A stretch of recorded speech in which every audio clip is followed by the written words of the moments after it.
This tutorial is on nuclear power. We'll be looking at nuclear power, how nuclear fuel is used to create electricity.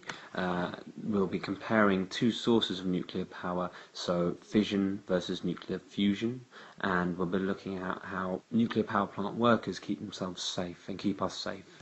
So nuclear power is basically relying on the power of the nucleus, the atom's nucleus, and there's lots of potential energy in that nucleus. We just need to find a way to unlock it.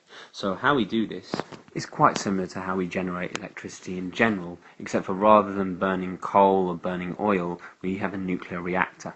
So if you watched the last tutorial on radioactivity, you'll know that we use nuclear energy in the form of uranium-235, which is jam-packed into a part of the nuclear power station called the reactor.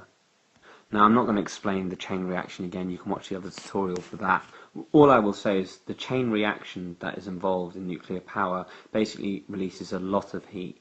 That heat heats up a liquid in the reactor or around the reactor called a coolant, and that in turn, as the coolant basically travels, the very hot coolant travels through the pipes, it heats up water surrounding it, and the water heats up so much it creates steam, and because the heat is transferred out, the coolant cools down and returns, and the whole process starts again. Once we've got to the steam part, then it works like any power station. The steam drives a turbine, the turbine drives a generator, which creates electricity. That's all you need to know. So nuclear fission is used to heat up a coolant, which heats up water, which turns the water into steam, which drives a turbine, which drives the generator. You could even make it shorter just by saying nuclear fission releases heat, which boils water, turns it to steam, and so on and so on. One of the reoccurring questions in exams seems to be, how is the fission reaction controlled, or how is nuclear power controlled? There are two things to say about this.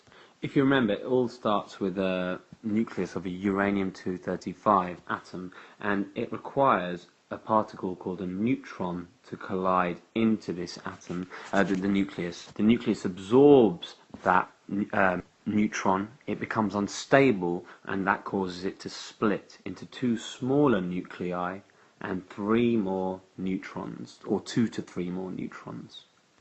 If you added the combined masses of these 3 neutrons or 2 neutrons and the nuclei, the smaller nuclei, you would obviously get back the mass of the original uranium-235 nucleus and the bombarding neutron.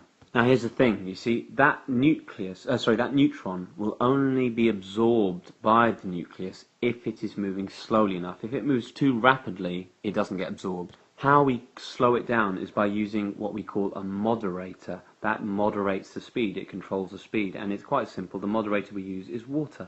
So water basically allows that the neutron here to slow down enough to be absorbed by the nucleus. So that's the first way we control the fission reaction. The second thing we do is to stop this chain reaction continuing, because obviously if more nuclei or more neutrons are released, they will split more nuclei, which will release more neutrons, which will split more nuclei, and it just becomes a sort of exponential reaction, just getting larger and larger and larger. So what we can do is periodically we can lower or raise, depending on how your power station is built, special rods called control rods. Now, I talked about this in the last tutorial, so I won't go into a lot of detail, but all these do is they're made from boron and they absorb the neutrons, preventing them from colliding with more uranium-235 nuclei. So the two methods are water use as a moderator to slow down the neutrons, and control rods absorb neutrons to prevent the chain reaction. So that's all there is to say on nuclear power. Now let's look at the advantages of fission, the disadvantages, and also compare it to nuclear fusion. So right now when we talk about nuclear power, we're really just talking about nuclear fission, the splitting of uranium nuclei. But some scientists are entertaining the idea that we can fuse nuclei, just like in the sun. We can smash them together and make them stick. And this would be a much better way of generating energy than nuclear fission, and this is why. This has been a 6 marker, by the way, and it comes up quite a lot, so that's why I made a tutorial on it. So the first thing is fission. If you have the same mass of nuclei and you were going to involve them in either fission or fusion reactions, so you had the same, let's say you have 1 kilogram of atomic nuclei, if you involve them in a fission reaction, they would release less energy than the fusion reaction, so it actually produces less energy. So that's the first point. Secondly, nuclear waste is very difficult to dispose of. We're still sort of trying to find the ideal solution here. At the moment, what we do is we chop up the spent fuel rods with melted glass, which is then poured into a steel drum, and then we bury that drum underground, and this process is called vitrification. Thirdly, it takes decades to decommission a nuclear fission reactor safely. That means to sort of dispose of all the nuclear waste, to take down the building, to make sure it's safe and people can reuse the land. So it takes absolutely decades. So certainly, if you have a nuclear power plant, you're assuming you're going to want to use it for a long, long time. Obviously, there's also the risk of a nuclear meltdown if the reactor overheats. This is what happened in Chernobyl and recently in Fukushima, and it can cost humans a lot of life. But on a big plus side, there are no greenhouse gases, no carbon dioxide, no methane, nothing like that released from a nuclear power plant. So there's no adding to one of the biggest problems on our Earth at the moment, which is global warming. Now, nuclear fusion, you see, it gets rid of this problem of nuclear waste disposal and so on, and it also produces more energy than fission. So the two areas which it excels at are these two. It gets around these problems. Also, it doesn't produce any greenhouse gases. But why don't we do it yet?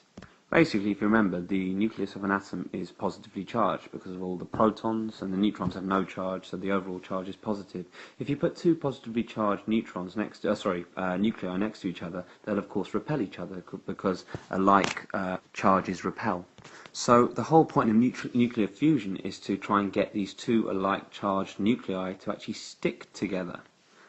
Now, as you might imagine, that actually requires a lot of energy in the form of heat.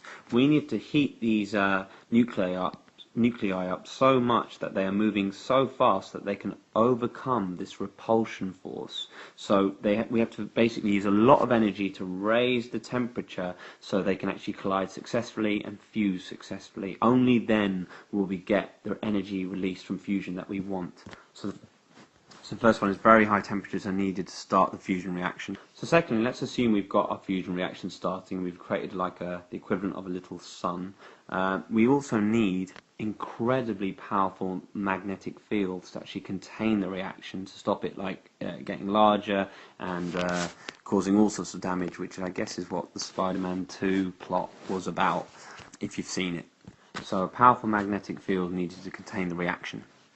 As mentioned previously, some scientists have claimed to be able to cause nuclear fusion to occur at cold or room temperatures, and that's something called cold fusion, but there isn't enough evidence really to say that's actually happened, and no one's been able to repeat the experiments to get the same results, so it hasn't been peer-reviewed, so it's largely been disregarded.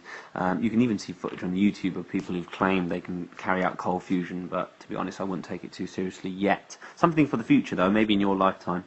That's fusion versus fission. And finally, nuclear power safety. So how do nuclear power plant workers keep us and themselves safe? Just a few things to list. Radiation suits, obviously, to block any sort of radiation entering the body. Badges, they wear badges that actually contain a film that, when exposed to radiation, darkens, so they know they've been exposed to radiation. So badges that detect radiation, as I said before, vitrification, control rods, and moderators. So all these things can be involved in nuclear power safety. And that's it.